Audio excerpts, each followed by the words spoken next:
पौराणिक मान्यताओं के अनुसार सूर्यदेव का विवाह देवी संज्ञा से हुआ। इस दंपति से 3 संतानों का जन्म हुआ, मनु, यमराज और यमुना। सूर्यदेव अत्यंत तेजस्वी थे। उनका तेज केवल प्रकाश नहीं बल्कि दिव्य ऊर्जा का प्रतीक था। यही तेज समय के साथ देवी संज्ञा के लिए असहनीय हो गया। सूर्यदेव से प्रेम होते हुए भी वे उनके तेज को सहन नहीं कर पा रही थीं। इस पीड़ा से बचने के लिए देवी संज्ञा अपने पिता विश्वकर्मा के घर चली गईं। कुछ समय बाद पिता ने उन्हें समझाया कि पति का घर ही स्त्री का वास्तविक घर होता है। लेकिन संज्ञा जानती थीं कि वे उसी स्थिति में फिर लौट जाएंगी। तब उन्होंने एक उपाय निकाला। उन्होंने अपनी छाया को अपने समान रूप देकर सूर्यदेव के पास भेज दिया और स्वयं तपस्या के लिए वन चली गईं। छाया बिल्कुल संज्ञा जैसी थी, इसलिए सूर्यदेव को कोई संदेह नहीं हुआ। समय बीतने पर छाया और सूर्यदेव से 3 संतानों का जन्म हुआ, तप्ती, भद्रा और शनिदेव। जब शनिदेव गर्भ में थे तब देवी छाया कठोर व्रत रखती थीं, शिवजी की आराधना करती थीं, तप, संयम और त्याग का जीवन जीती थीं। कठोर तपस्या का प्रभाव यह हुआ कि शनिदेव जन्म से ही श्यामवर्ण काले रंग के हुए। जब सूर्यदेव ने शनिदेव को देखा तो वे क्रोध से भर गए।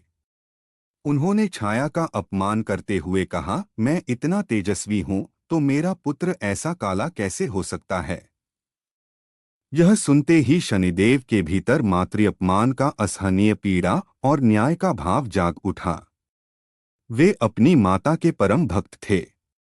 उसी क्षण उन्होंने अपनी वक्र दृष्टि सूर्यदेव पर डाली, जिससे सूर्यदेव का तेज नष्ट हो गया। उनका रंग श्याम पड़ गया, उनका अहं चूर हो गया। यह दंड नहीं बल्कि न्याय था। बाद में सूर्यदेव को अपने अहंकार का बोध हुआ। वे महादेव के पास गए और देवी छायात्था शनिदेव से क्षमा मांगी। महादेव की कृपा से सूर्यदेव को उनका तेज पुनः प्राप्त हुआ। लेकिन इस घटना के बाद भी सूर्य और शनि के बीच दूरी बनी रही।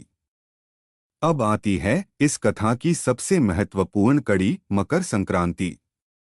सूर्य का मकर राशि में प्रवेश। जब सूर्य धनु राशि से निकलकर मकर राशि में प्रवेश करते हैं तो यह समय कहलाता है उत्तरायण।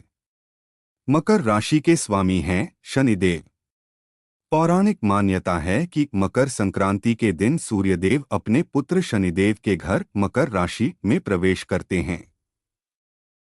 यह प्रवेश केवल खगोलीय नहीं बल्कि पिता पुत्र के बीच संबंध सुधार का प्रतीक है। अहंकार का त्याग और न्याय का सम्मान। इस दिन सूर्यदेव अपने अहं को त्यागते हैं, शनि के न्याय, तप और संयम को स्वीकार करते हैं, और शनिदेव पिता के प्रति कठोरता को संयम में बदलते हैं। इसलिए मकर संक्रांति को कहा जाता है अहंकार से विनम्रता की ओर यात्रा का पर्व। ज्योतिषीय और आध्यात्मिक संकेत। जब किसी जातक की कुंडली में सूर्य और शनि एक साथ होते हैं तो पिता पुत्र, सत्ता, कर्तव्य या अहं न्याय में संघर्ष आता है।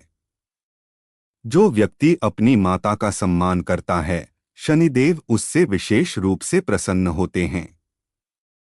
उत्तरायण काल में किया गया दान, तप, सेवा का फल कई गुना माना गया है।